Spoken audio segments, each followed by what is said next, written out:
Hello, thank you for joining in. I'm Cedric Notredame. I'm PI at the Center for Genomic Regulation in Barcelona. About 10 years ago, we developed Nextflow with Paolo Di Tommaso and Evan Floden. And at the time, Nextflow was really meant for us to solve all the problems we had in the lab. And I'm going to go through these problems in a few minutes. But since then, we have kept pushing some aspect of Nextflow to its initial intention. And although Nextflow has become many, many things in the meantime, and I'll be telling you today about pipeline hubs, a concept we've been pushing over the last few years. But before I go into this, I'd like to tell you a little bit about the origin of Nextflow because it really matters with respect to this thing we call pipeline hubs. Nextflow was developed for benchmarking because we are a method lab in the sense that we develop methods and we spend a big chunk of our time comparing these methods to other methods. For instance, my lab is well known for a multiple sequence alignment method known as TCOFFEE, and we do a lot of large-scale comparison. What you're seeing here is a collectible. It's the first pipeline we published with Nextflow. This was a pipeline for Bootstrap, for phylogenetic Bootstrap. It was called Shootstrap, the pipeline, but in reality, when published, we called it Unistrap. And so that was the first pipeline ever. Why? Because we were generating truckloads of trees, truckloads of multiple sequence alignments, and we needed a way to keep track of all these things, and more importantly, to resume computation whenever something wrong was happening.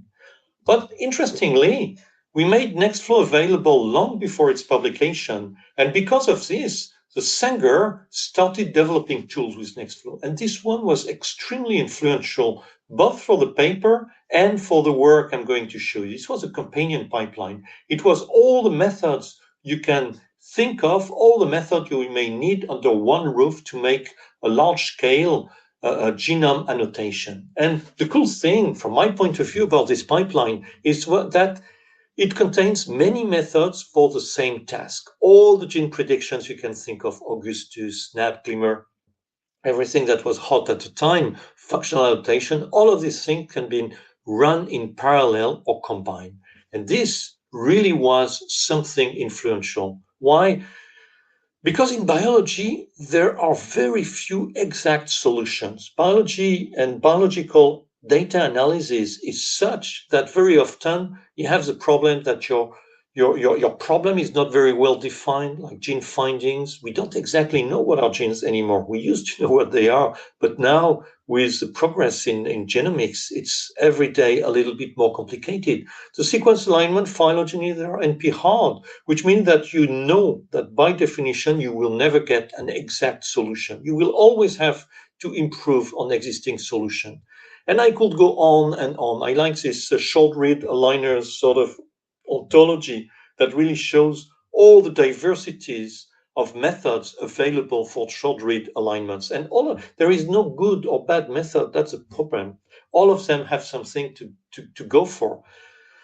And in practice, what does this mean? It means that if you have one solution, you will always, one problem, sorry, you will often have many algorithmic, many software solutions. In phylogeny, you have PhyML, RaxML, Mr. Pies, in multiple sequence alignment, TCOFFEE, Clustal-O.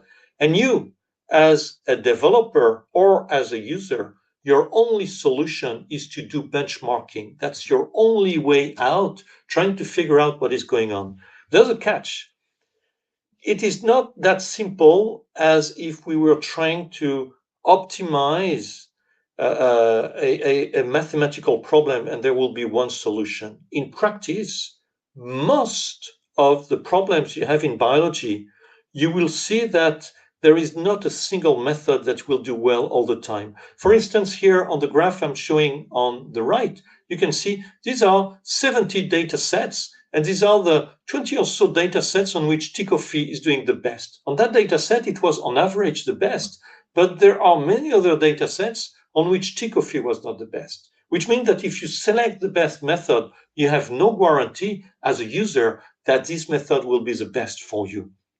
And that makes things a little bit more tricky. It is something people do not always realize. Picking up the best method in the lot does not guarantee that it will do well on your data set. Now, As a method developer, I know that developing method is essentially comparing methods all the time. About 90% of my work when I develop method is comparing alternative ways of doing the same thing. Here, I'm showing a later paper. So from unistrap, we went to multistrap. And on our latest paper, we compared minimum evolution, ME, maximum likelihood for tree reconstructions, and on and on. So 90% of your work is a comparison of alternative methods, and that's something to be aware of.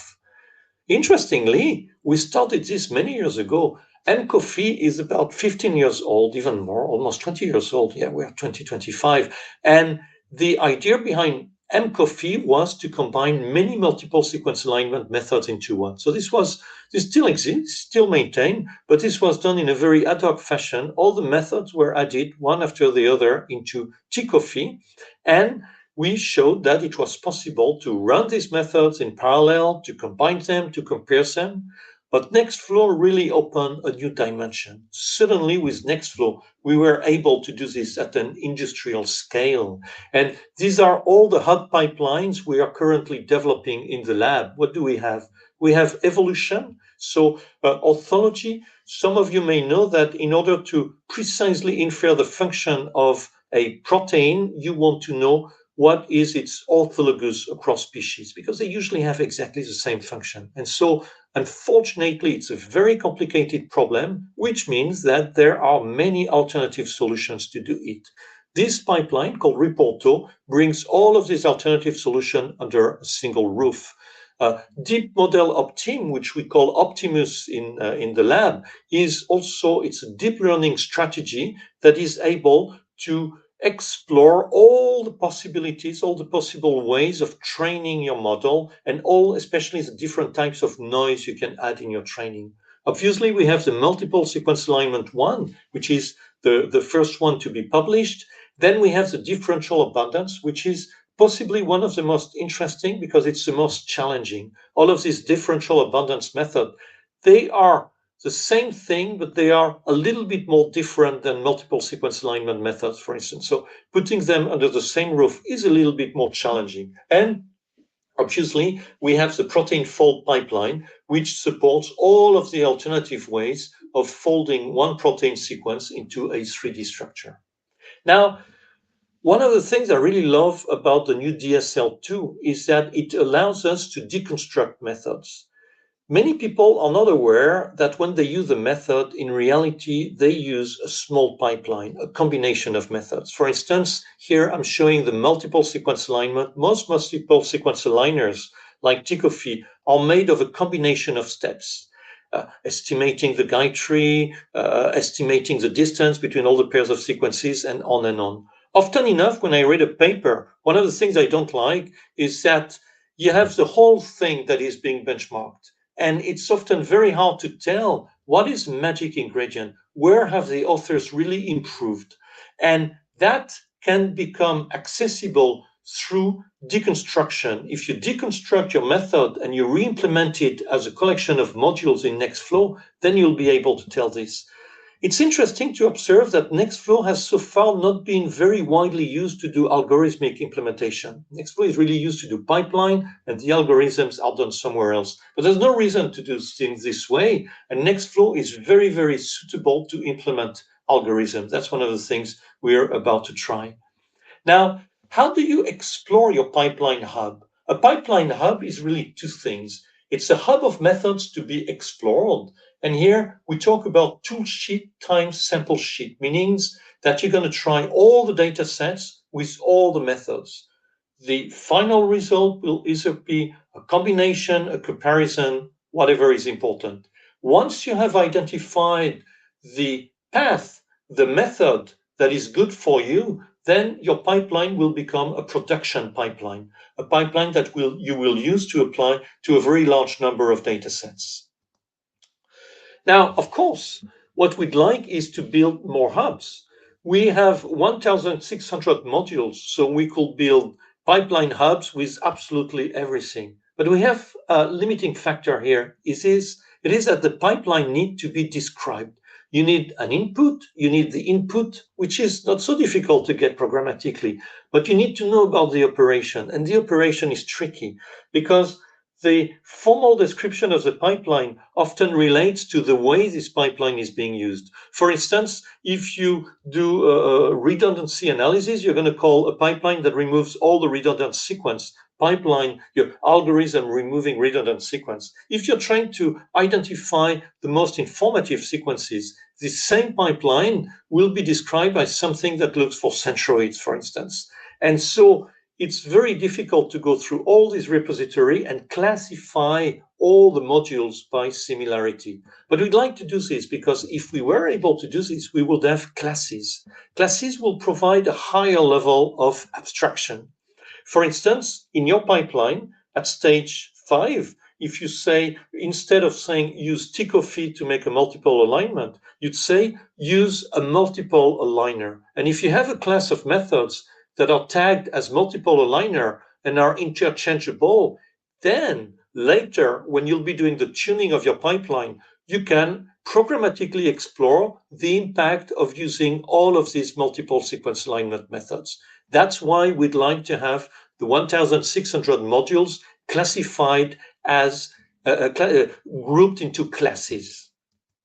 Now, from a developer point of view, why would you waste a little bit of your precious time to register your method into a hub? Because suddenly you can concentrate in any aspect of the problem you're interested in. All the rest is taken care of. You're interested in guide trees in multiple sequence alignments, forget about the rest. Your method is immediately in production mode. If your method benefits from combination, like in mCoffee, for instance, you get it for free, and you get it from the rest of the community who keep pushing in their own methods.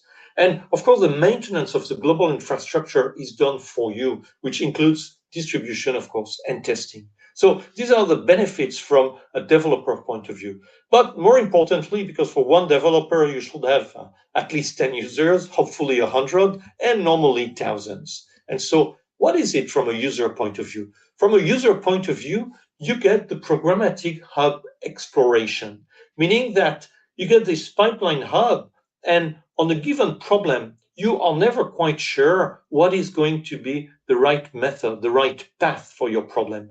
In that case, you can go to public reference data set that look like your problem, that may have been published since the method itself was published, or you can go for your own ones and you do your exploration. Once you have done the exploration, your pipeline resulting from self-tuning will be one path through this very complex metro map. This is actually Tokyo. It's not a real pipeline, but I think it's scary enough.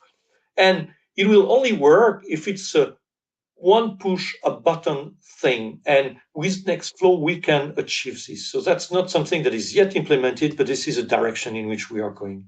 Now, if you have pipeline hubs, you need the home for these hubs. And about 5 years ago, we launched a journal called Now Genomics and Bioinformatics. It's a sister title of nucleic acid research. It's entirely dedicated to reproducible research, and we have a section dedicated to pipelines.